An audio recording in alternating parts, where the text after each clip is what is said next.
Hello everyone, welcome back to Pacific Front channel. In January 2025, Indonesia's leading private defense company PTSSI launched a new vehicle called the P2 Tiger 4x4 at their headquarters. The new vehicle looks tough and modern and well received by the local military enthusiast community. The launch event also reignited my views about motorization for the Indonesian Army as a necessity to face the reality of 21st century warfare. So today, let's take a look at why the Indonesian Army should embrace motorization along with its benefits, advantages, and challenges. Stay tuned.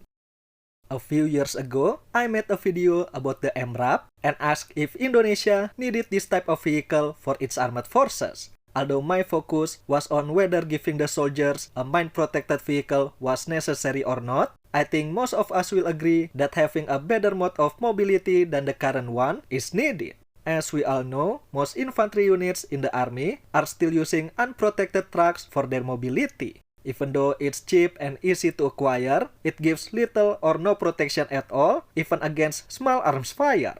Furthermore, new threats like cheap FPV drones have proved to be very dangerous for soft-skinned vehicles and everyone inside. A traditional infantry unit simply has no chance of surviving this new type of warfare. But a motorized infantry equipped with armored vehicles, on the other hand, could have a better chance of survival when faced with a similar threat. There are several benefits and advantages if the Indonesian Army transforms into a motorized force. Starting from the obvious, motorized forces have better mobility, allowing for faster deployment and movement of troops and equipment.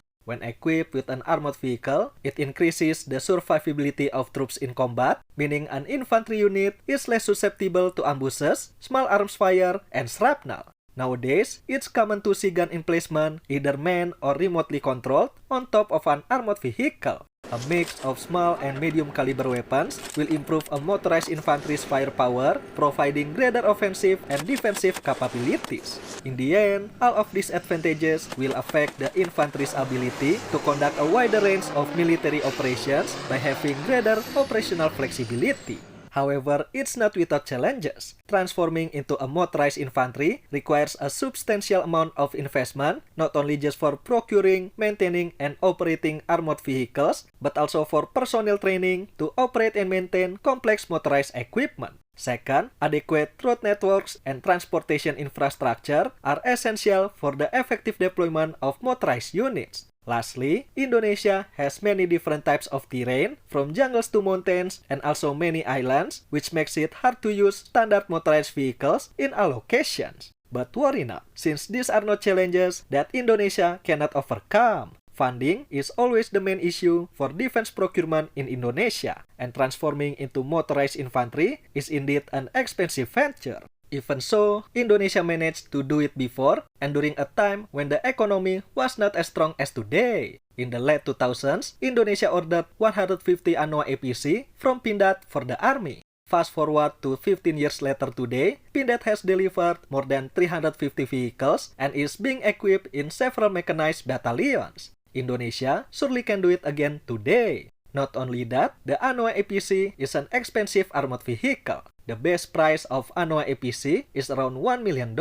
Meanwhile, a 4x4 APC equivalent carrying the same number of troops and with a similar armor level to Anoa, like the P2 Tiger for example, is most likely to cost less to acquire, operate, and maintain, and will have a lower logistical footprint too. When we are talking of equipping a battalion or a brigade, the cost difference adds up. Indonesia's road and transportation infrastructure also continue to improve and more interconnected from one major city to another, making rapid response and deployment possible and further emphasizing the need to transform into motorized infantry. But it doesn't mean that motorized infantry units cannot go cross-country. Let's take a look at the P2 Tiger again as an example. As a modern APC, it is built on top of the Celeris mobility solution made by Texelis. Texelis is a French vehicle chassis manufacturer with decades of experience and was also involved in the production of the French new APC, the VBMR Serval. So, we don't have to doubt the P2 Tiger's cross-country mobility because Texelis expertise is embedded into this vehicle.